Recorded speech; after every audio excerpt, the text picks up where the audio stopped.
Ezequiel, capítulo 36, no verso 24 até o 27, mas nos atentaremos apenas ao verso 26. Diz assim, palavra do Senhor, Ezequiel, capítulo 36, verso 24. Tornar-vos-eis de entre as nações, e vos congregarei de todos os países, e vos trarei para a vossa terra. Então aspergirei água pura sobre vós, e ficareis purificados. De todas as vossas imundícias, e de todos os vossos ídolos vos purificarei. Dar-vos-ei coração novo, e porei dentro de vós espírito novo. Tirarei de vós coração de pedra, e vos darei coração de carne. Porei dentro de vós o meu espírito, e farei que andeis nos meus estatutos, guardarei os meus juízos e os observeis. Até aqui nos falou palavra do Senhor, palavra que é maravilhosa, que nos alimenta. Amados irmãos, igreja, amigos que nos visitam nesta noite, eu não sei se vocês conhecem, eu creio que sim, que certa vez o nosso Senhor Jesus, ele contou uma história. Na Bíblia a gente chama de parábola. Ele contou a parábola do semeador. Nesta parábola, que todos nós conhecemos muito bem, um semeador, um homem, ele sai para lançar suas sementes, sai para semear. E diz que essas sementes, cada parte dela, cai em um tipo de solo. E a semente, Jesus, ele dá o significado. Ele diz que a semente é a palavra de Deus. Ou seja, apesar de ter diferentes resultados, a semente era a mesma. E também nós vemos que em 3 dos 4 solos, a palavra ela não frutificou. E os motivos são simples. Ele diz que uns caem em um solo que estava duro, outros caem à beira do caminho, outros caem e são de forma superficial e são sufocados pelos espinhos, e apenas algumas sementes, uma parte, caiu em boa terra, a semente cresceu, floresceu e produziu muitos frutos. E ela fez isso porque encontrou terra boa. E essa parábola que Jesus ele contou do bom semeador, do semeador que lança a sua semente, ela nos leva a pensar em algumas perguntas, algumas questões. Primeira questão: por que tantos ouvem a palavra de Deus, mas permanecem inalterados em sua vida? Segunda pergunta: por que alguns parecem até começar bem a sua caminhada cristã, mas logo desistem? E a terceira pergunta: por que há tão poucos frutos duradouros? A resposta nós bem sabemos, que não é por causa da palavra, da semente que é lançada. Por quê? Porque essa semente, que é a palavra de Deus, ela é perfeita, ela não possui erros, ela não possui falhas nenhuma, ela é a palavra de Deus. Nem é por causa do semeador, porque o semeador ele faz o seu trabalho de lançar a semente, mas a falha está no solo. Por isso que a palavra de Deus não frutifica em todos os corações. Todos ouvem a mensagem, mas nem todos têm a transformação necessária. A palavra não dá o seu fruto. E nós bem sabemos que é o solo o motivo dessa não produção, não frutificação da palavra. E Jesus diz que o solo na parábola é o nosso coração, é o coração do homem. E é exatamente que o nosso texto, o texto que acabamos de ler, ele se trata. Quando Ezequiel ele escreve, ele profere estas palavras, o povo de Israel ele não está lá na terra junto com o templo, ele não está lá no momento de fidelidade ao Senhor, mas diz que Israel ele estava cativo, lá na Babilônia, longe da tua terra, longe do seu Deus, porque eles entendiam que o Deus deles estava no templo. E eles estavam ali sofrendo as consequências, não porque eles erraram uma vez, mas foram anos e anos que eles desobedeceram a Deus. Deus teve misericórdia, dando tempo para eles se arrependerem, mas eles não o fizeram. E o que nós vemos? nós vemos que aqui neste momento, no capítulo 36, o profeta Ezequiel, depois de exortar e falar de todo o juízo que Deus trouxe e traria sobre o seu povo, agora ele vai falar das promessas de restauração. Deus começa a olhar de modo favorável para o seu povo, e ele diz que iria restaurar o seu povo. Mas por que Deus iria restaurar o seu povo? Não era por causa dos méritos, porque o povo agora ele estava se arrependendo e agora eles estavam se voltando para Deus. Não era por causa disso, mas Deus disse que iria restaurar o seu povo por causa do seu próprio nome. Você está com a sua Bíblia aberta, você pode acompanhar a leitura do versículo 22. Dize, Deus falando ao seu povo por meio do profeta: portanto, a casa de Israel, assim diz o Senhor Deus, não é por amor de vós que eu faço isto, ó casa de Israel, mas pelo amor, pelo meu santo nome, que profanaste entre as nações, para onde fostes. Vindicarei a santidade do meu grande nome, que foi profanado entre as nações, o qual profanaste no meio delas. As nações, a qual profanaste no meio delas, as nações saberão que eu sou o Senhor, diz o Senhor Deus, quando eu vindicar a minha santidade perante elas. Então observe que não é por mérito do seu povo que Deus o restauraria e o salvaria. E essa restauração, se você olhar todo o contexto, não é apenas uma restauração política ou uma restauração territorial, mas Deus mostra claramente que ia fazer uma restauração espiritual naquele povo. Nós vemos no contexto que Deus ele promete limpar o seu povo, ele vai aspergir, jogar água limpa sobre o seu povo e vai o limpar. Deus vai purificar o seu povo, vai dar uma nova vida para eles e vai mostrar para eles como de fato eles vão obedecer os seus estatutos de forma verdadeira. E meus irmãos, embora estas palavras que nós acabamos de ler aqui, elas foram ditas há mais de 2 milênios, a condição do coração do ser humano daquela época e o de hoje continua a mesma. O ser humano ele não mudou a condição do seu coração. E nós vemos isto hoje. Mesmo estando aí numa época de muitos métodos que prometem transformação, todos esses métodos eles falham. Eles falham porque eles atacam apenas o sistema, os sintomas, e não trabalham a causa de toda a amargura, de todo o problema do ser humano. Ele não consegue chegar ao coração. E é no coração que nós vemos que Deus ele age no seu povo. E é esse cenário, um cenário de desespero. Como que eu vou fazer para mudar? Eu tento mudar, mas não consigo. Eu até avanço um pouco, eu procuro um pouco na psicologia, eu procuro um pouco na motivação. Eu falo que eu vou vencer. Eu consigo caminhar por um tempo, mas depois eu volto para o mesmo estado. Por quê? Porque eu não consigo solucionar os meus problemas com vários meios por causa do coração. Nosso coração. E é esse coração que Deus propõe transformar. Deus ele não olha para o nosso estado, o estado do homem, um estado de depravação total e diz, opa, peraí. Não, ele fala, eu vou te ajudar, eu vou transformar o seu coração. E o tema da mensagem é exatamente essa. Quando Deus muda o nosso coração. E a primeira pergunta que nós devemos fazer quando olhamos para esse texto, principalmente o verso 26, dar-vos-ei um coração novo, e porei dentro de vós um espírito novo, tirareis o vosso coração de pedra, e vos darei o coração de carne. A primeira pergunta é, por que Deus precisa mudar o nosso coração? A resposta está no texto.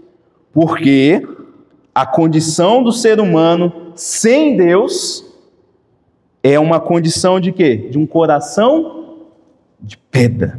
É essa a expressão que ele traz aqui, um coração de pedra. Ezequiel escreve, tirarei de vós o coração de pedra. O que significa esse coração de pedra? Em primeiro lugar, esse coração de pedra, ele simboliza a insensibilidade espiritual que o homem ele tem. Segundo lugar, significa a rebelião natural contra Deus. Em terceiro lugar, essa incapacidade de responder às verdades divinas. Pense uma pessoa que cresceu na igreja, que ouviu vários sermões por muitos e muitos anos, ele conhece todas as músicas, conhece todos os hinos, conhece de cor vários versículos. Mas quando essa pessoa, ela começa a ouvir a palavra de Deus, a pregação da palavra de Deus, nada acontece no seu coração. Mas ela está lá, muitos e muitos anos, sentado na igreja, ouvindo a palavra. Ela ouve a palavra e ela concorda. Não, eu entendo isso. Eu compreendo claramente, intelectualmente, ele consegue entender essa verdade. Mas ainda o seu coração permanece inalterado, frio, indiferente. Ela ouve a palavra de Deus, mas não consegue colocar em prática. Não consegue avançar, não consegue obedecer. Ela na igreja consegue dar um amém, consegue louvar, mas o seu coração não está perto do Senhor, ele está distante.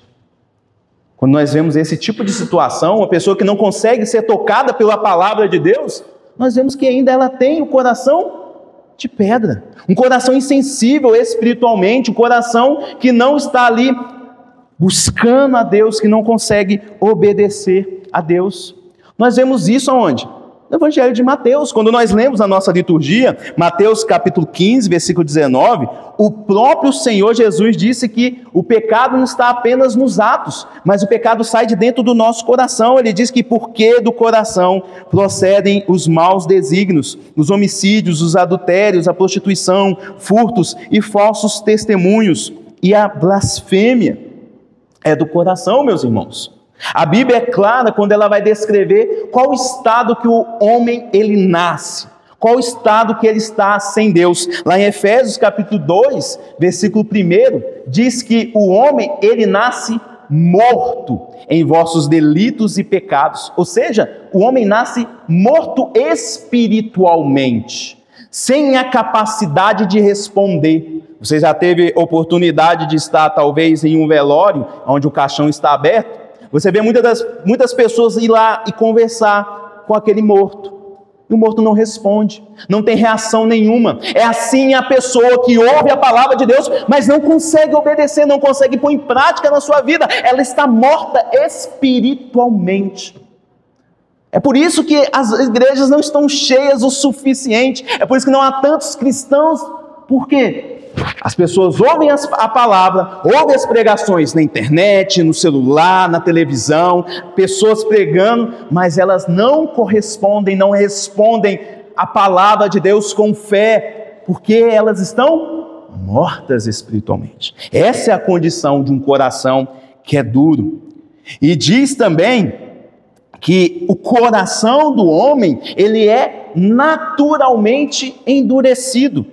O apóstolo Paulo, ele fala muito sobre essa questão da depravação do homem, desse endurecimento. Romanos capítulo 3, versículo 11 e 12, o apóstolo Paulo diz o seguinte: não há quem entenda a Deus, não há quem busque a Deus. Todos se extraviaram, a uma se fizeram inúteis. Não há quem faça o bem, não há nenhum sequer. O apóstolo Paulo está dizendo, não tem ninguém que está buscando a Deus. Ele olha e fala, não tem ninguém. E aí você fala, meu pastor, e as pessoas que ele via adorando a Deus, buscando de forma religiosa? Meus irmãos e minhas irmãs, religião exterior, boas obras, fazer coisas boas diante das pessoas, isso não tem o poder de mudar a condição do coração do homem. Nós somos totalmente incapazes de nos automudar, de nos autotransformar. Foi o profeta Jeremias que declarou e afirmou essa verdade. Jeremias, no capítulo 13, versículo 23, olha o que olha que Deus fala por meio desse profeta. Pode acaso etíope, pessoa com cor de pele escura, mudar a sua pele? Ou pode o leopardo as suas manchas? Então, podereis fazer o bem estando acostumados a fazer o mal? Boas obras, religião exterior, você simplesmente trocar de roupa, você vir para a igreja igual o pastor, de terno, gravata, isso não muda o nosso interior, não muda o nosso coração. Em outras palavras, conforme eu disse, o homem, ele não pode mudar a si mesmo. A mudança essencial que todos nós precisamos, ela é impossível por meio do esforço próprio. Nós não conseguimos. E nós vemos que em algumas pessoas essa mudança acontece. Em algumas pessoas nós vemos algo acontecendo diferente. Nós vemos que essa promessa de Deus, ela se cumpre. Um deles foi Agostinho. Não sei aqui quantos tiveram a oportunidade de ler a respeito de Agostinho. Agostinho foi um homem que nasceu no dia 13 de novembro do ano de 354 depois de Cristo. Ele nasceu e ele foi, se você pesquisar sobre ele, ele foi um pastor, alguém que conhecido, né, como um bom teólogo.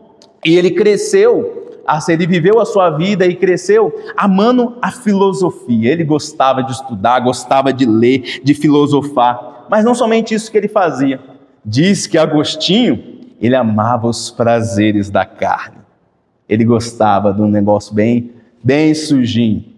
E não somente isso, ele amava a sua vaidade intelectual. Ele se orgulhava por saber muito, por ser aquela pessoa que conseguia vencer todos os debates. Mas ele tinha uma mãe, chamada Mônica. E essa mãe, ela orava por ele. Ela orou durante 30 anos. Senhor, converte o coração do meu filho, muda o coração do meu filho. E essa Mônica, ela era uma mulher muito piedosa. Mas o resultado de todas as suas orações foi, durante mais de 30 anos, Agostinho só tinha um coração vazio, um coração entregue ao pecado. Mas algo aconteceu. Algo aconteceu. Quando ele completou 31 anos, diz que ele estava lá lendo as Escrituras, observando aquilo que estava escrito, estava lendo a Bíblia, tentando entender, e ao mesmo tempo vinha aquela luta interior, ele começava a lutar dentro de si com o pecado e com o chamado de Deus. Ele ficava pensando, não é como que eu posso seguir o chamado de Deus, eu não consigo ser perfeito, porque o que eu gosto, o que eu amo, é os prazeres da carne, é pecar, mas como que eu posso ser santo? E diz que no momento ele estava andando pelo jardim, então ele escuta uma voz, a voz de uma criança, dizendo, toma e lê, toma e lê, toma e lê. Naquele momento ele interpreta que, né, Deus de alguma maneira estava dando algum sinal para ele.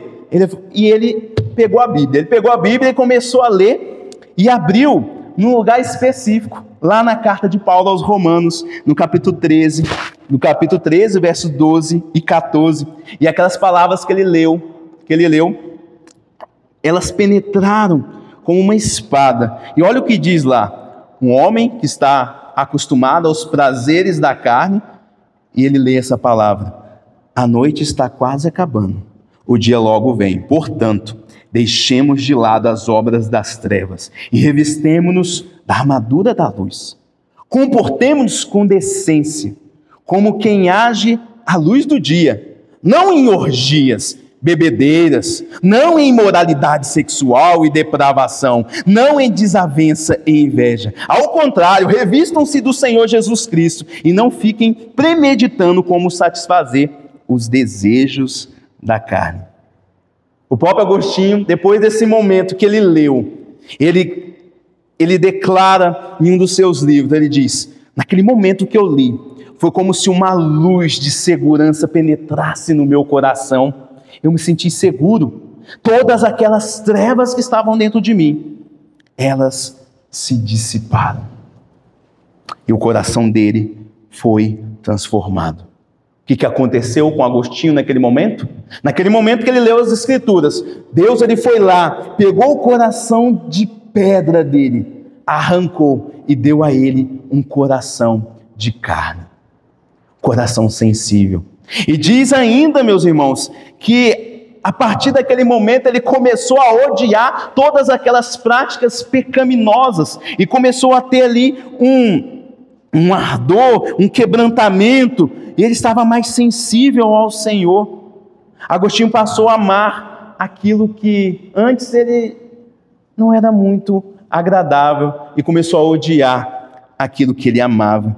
Meus irmãos, essa história ela nos faz pensar no que é capaz, o que é capaz de mudar o coração de uma pessoa dessa maneira, senão Deus. Somente Deus pode fazer e gerar essa transformação. E se é Deus quem transforma os corações, então nós precisamos reconhecer a insuficiência de tudo que nós tentamos fazer por conta própria. Eu e você, nós podemos mudar os nossos hábitos, nós podemos trocar as nossas companhias, nós podemos começar uma nova rotina, nós podemos, conforme eu disse no início, mudar as nossas vestes, colocar roupas diferentes, podemos buscar terapias, métodos de autoajuda, assistir várias e várias palestras motivacionais ou mergulhar em filosofias modernas que prometem de fato aquele equilíbrio, aquela paz interior. Mas o que tudo isso não consegue fazer é mudar o coração. Nada disso consegue mudar o nosso coração. É no coração que está a raiz do pecado. A pessoa não é má, a pessoa não se corrompe, porque ela está em um meio onde ela está sendo influenciada pelas pessoas. A pessoa se corrompe porque dentro dela já há essa raiz de pecado. O pecado, o mal, já está dentro da pessoa. E somente Deus pode transformar o coração dela. Nenhum método humano pode, de alguma maneira, operar o milagre da regeneração. A pessoa pode fazer tudo isso e ter uma melhora.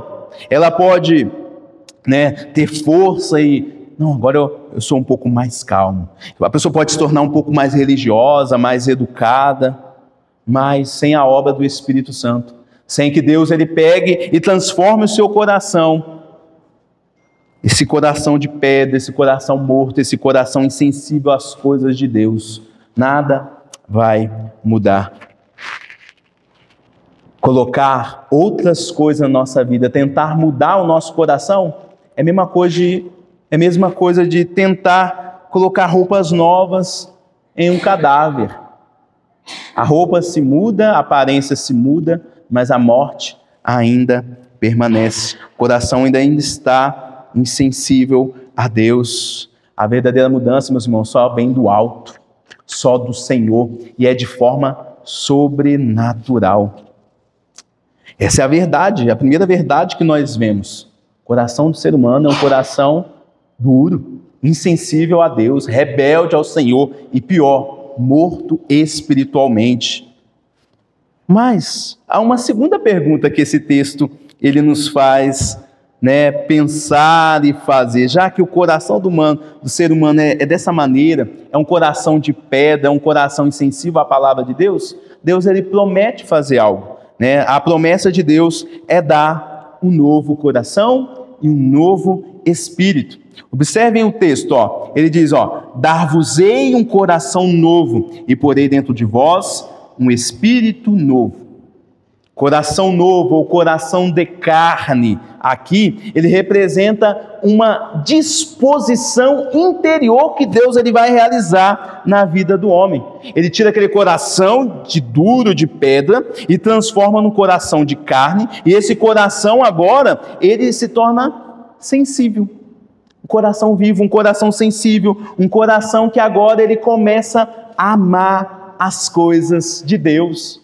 E aí há algumas objeções que as pessoas fazem, Porque muitos falam, não, mas eu tenho livre-arbítrio, todo mundo tem o livre-arbítrio, todo mundo ela tem a condição de tomar a decisão de escolha a Deus. E quando Deus ele faz isso, parece que Deus ele está, de alguma maneira, quebrando esse livre-arbítrio.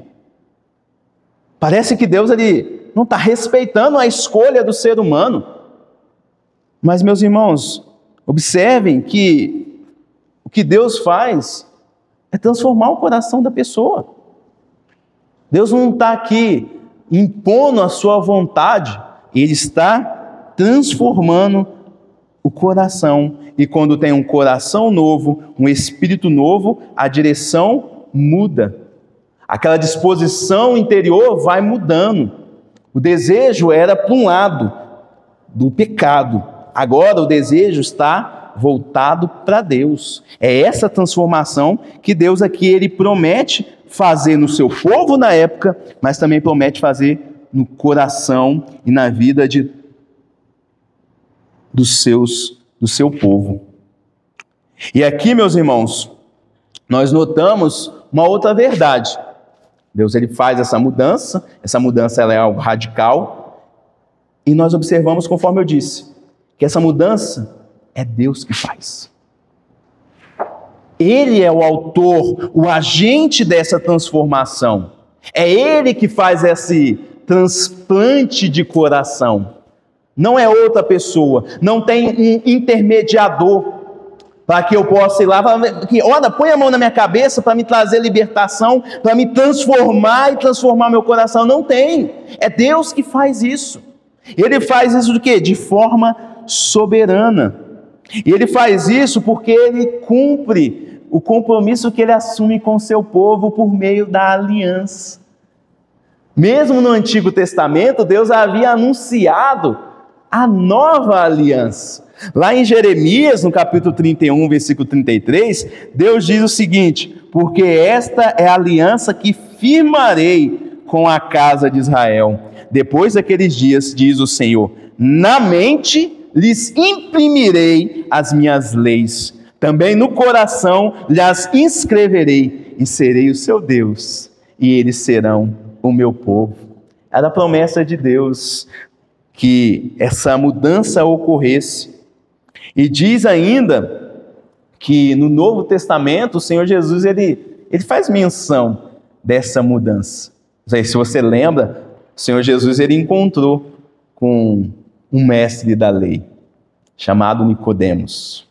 Lá em João 3, aquele homem letrado que entendia muito bem da palavra de Deus, homem respeitado pelas pessoas, autoridade religiosa.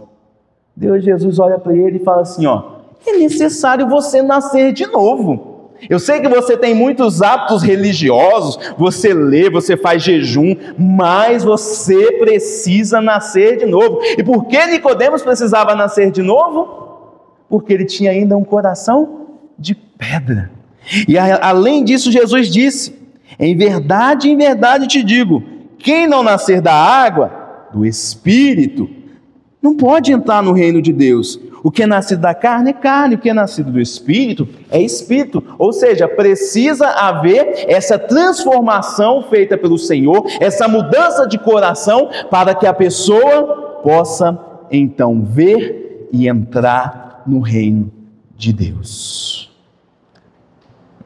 Práticas religiosas não resolvem. Precisa haver essa ação do Espírito Santo no coração das pessoas. Que é aí que encontra os muitos questionamentos das pessoas, né? Muitas pessoas, antes de vir na igreja, o que elas dizem? Eu não vou naquela igreja não, por quê? Só tem pessoa falsa? Só tem pessoa pecadora? De fato, só tem pessoa pecadora. Pessoas pecadoras, pessoas que tiveram essa mudança de coração, e tem pessoas que não tiveram mudança no coração. Pessoas, às vezes, que pregam, que cantam, que fazem, acontece, até mesmo tem título de pastor, mas não teve o coração transformado pelo Senhor. É possível isso, pastor? Sim, é possível, meus irmãos. É possível. Você lembra que o Senhor Jesus ele disse que naquele grande dia muitos dirão e falarão, Senhor, abre-nos a porta, nós queremos entrar. E o Senhor vai falar, não, afastai-vos de mim que eu não vos conheço. Vocês não têm um coração transformado. Vocês têm ainda um coração duro de pedra. Não, Senhor, mas eu preguei no teu nome. Eu expulsei demônios. Eu curei pessoas em teu nome. Jesus vai falar, essas práticas religiosas, elas não influenciam o coração. O homem precisa dessa transformação no seu coração para entrar no reino de Deus, para estar com o Senhor por toda a vida e para estar, para ter essa verdadeira transformação. É por isso, meus irmãos, que mera religião, conforme eu disse, ela não pode salvar. Mera religião não salva. O batismo não é confirmação que você é uma pessoa de coração transformada. Vir aqui à frente e proclamar, eu confesso o Senhor Jesus, fazer a pública profissão de fé, não é prova que você teve um coração transformado. Você ser um membro ativo da igreja não é prova que você nasceu de novo. A pessoa pode ter tudo isso, ser batizado, feita a profissão de fé, pode ser um membro ativo, não faltar nenhum culto, mas ainda ter um coração de pedra dentro dela. E é por isso que eu pergunto para cada um de vocês: Deus já mudou o seu coração?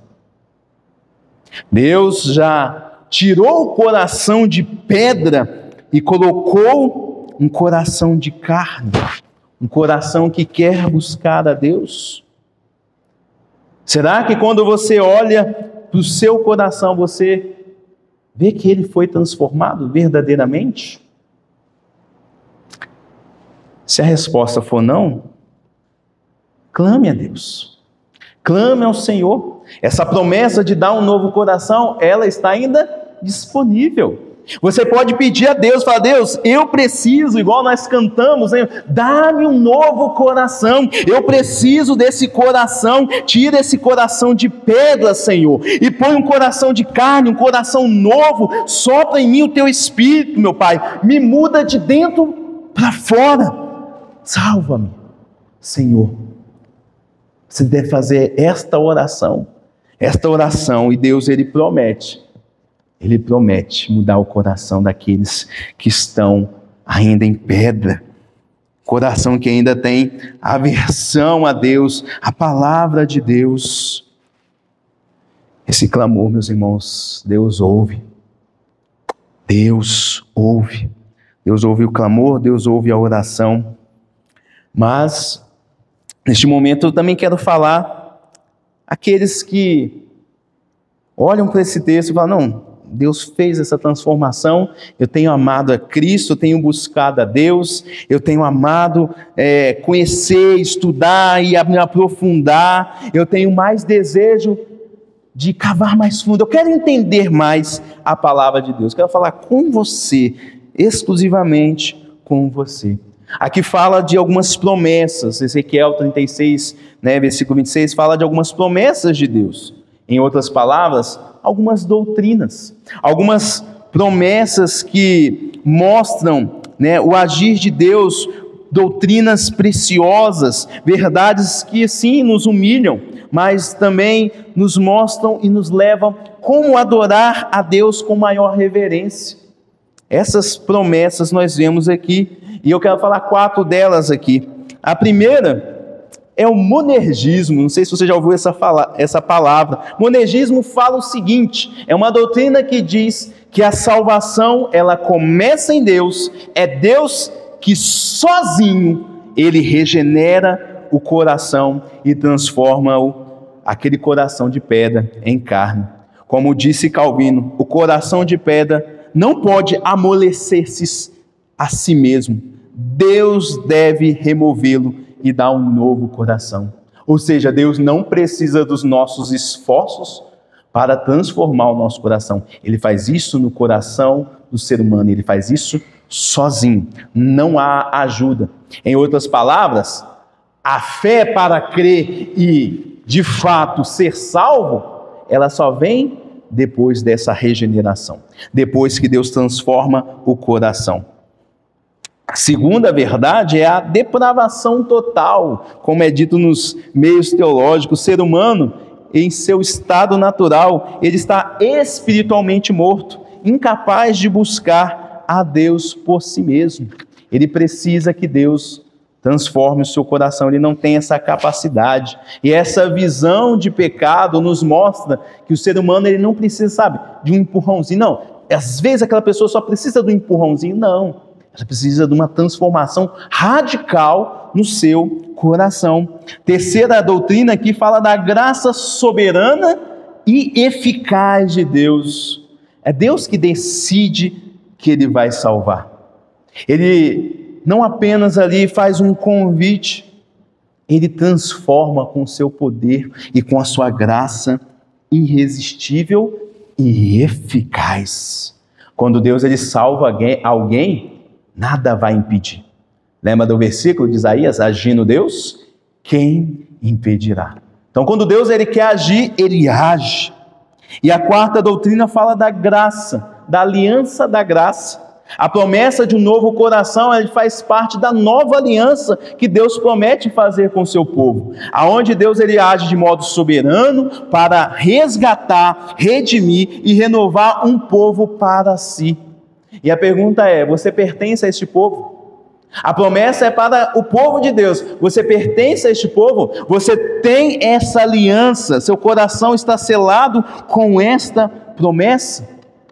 E meus irmãos, conforme eu disse, essas doutrinas não são somente para os teólogos, para aqueles que estudam muito a Bíblia. Eles são para todos aqueles que querem conhecer um pouco mais da graça de Deus. E isso tudo nós vemos em apenas um versículo. Em um versículo nós conseguimos entender um pouco a respeito da mente de Deus e como Deus ele nos convida o nosso coração para que possamos conhecê-los, conhecer mais o seu amor, da sua graça. Mas, ainda olhando para o texto, meus irmãos, Deus ele promete nos capacitar para isso. No versículo 27, ele diz que ele põe o seu Espírito dentro do seu povo. E nós sabemos muito bem que no Novo Testamento o Espírito Santo ele é aquele responsável por converter, por transformar a nossa mente. E aí o Espírito Santo faz isso. Ele transforma o coração, ele vem, ele habita, ele faz com que o povo agora obedeça, o que aponta para os efeitos. Já que Deus ele transforma o coração de uma pessoa, quais são os efeitos visíveis de um coração transformado? Bom, não sei se você notou, essa transformação que Deus faz é uma transformação instantânea. Deus não fala, eu vou começar a tirar o coração de pedra, vou colocando aos pouquinhos o coração de carne. Não, ele diz, eu vou arrancar o coração de pedra e vou dar um novo coração, um coração de carne. Ou seja, essa transformação que Deus faz, ela é radical, instantânea, soberana. No entanto, os efeitos dessa transformação não são instantâneos. Em alguns, esses efeitos são radicais e no exato momento. No entanto, em outros, esses efeitos eles são graduais, progressivos. O crente que ele tem o coração transformado, regenerado, ele não é alguém perfeito. Não pense dessa maneira. Deus não pega, vou dar um coração de carne perfeito. Não, o apóstolo Paulo diz que o velho homem ainda está lá, morto, sepultado, mas de vez em quando ele levanta da sepultura e puxa, e nos leva muitas das vezes a pecar. Ou seja, o crente regenerado ele não é alguém perfeito, mas alguém que é transformado. É alguém que agora ele ama a Deus, ele tem prazer em Deus. E não somente isso, ele odeia o pecado. Odeia, tem aversão ao pecado, apesar de muitas das vezes pecar, mas ele odeia o pecado. E quando Deus muda o coração do ser humano de verdade, isso vai aparecer na maneira do seu viver, na maneira como ele fala, na maneira como ele se comporta. E alguns frutos do coração que é transformado são os seguintes. Primeiro, arrependimento genuíno. A pessoa ela não simplesmente se sente culpada por ter pecado, mas ela se sente ali uma dor por ter pecado contra o Deus dela. Esse é o arrependimento verdadeiro. E aí quando ela sente essa dor, esse chorar por causa da sua condição, do seu pecado, ela então decide abandonar o pecado com sinceridade. Lá na primeira carta de João, do apóstolo João, ele diz o seguinte, que aquele que foi verdadeiramente transformado por Deus, ele não vive em pecado. Ele peca, mas ele não vive pecando. Ele se arrepende verdadeiramente e muda o seu caminho. O segundo sinal que nós vemos é uma fé viva em Cristo. É uma fé que confia, não somente que Jesus Cristo ele existiu, mas confia de fato. O busca pessoalmente como seu Senhor, como seu Salvador. E não somente isso, é uma fé que se submete. Eu vou seguir o meu Senhor. Eu vou me submeter àquilo que Ele quer. Terceiro fruto desse coração transformado é oração constante. Ele busca diariamente, constantemente, a comunhão com Deus. Agora, você lembra que o coração duro, ele é inimigo de Deus, ele odeia as coisas de Deus. Agora, com o coração transformado, ele ama estar na presença de Deus. Ele ama orar, ele ama falar com Deus. Deus, para ele, é o Senhor, mas também é o amigo fiel, é o amigo próximo. Quarto, amor verdadeiro. Conforme eu disse, a pessoa passa a amar a Deus. Mas a Bíblia fala que esse coração transformado também busca amar as pessoas que Deus salvou. Em outras palavras, a igreja. As pessoas que Deus salvou. Esse coração começa a amar a Deus, começa a amar as pessoas que Deus salvou. E não somente as pessoas que Deus salvou, há um amor também pelos perdidos, pelas aquelas pessoas que não conhecem o Senhor Jesus. Por isso que o coração que foi transformado, ele tem um ardor por pregar, por evangelizar, por falar de Jesus com um amigo, com um colega, com um parente. Ele não se cala porque ele ama aquela pessoa. E amar não é somente dizer eu te amo, é você agir e falar com ela aquilo que de fato ela precisa. Quinto, é uma obediência por amor. Coração transformado, ele deseja agradar a Deus.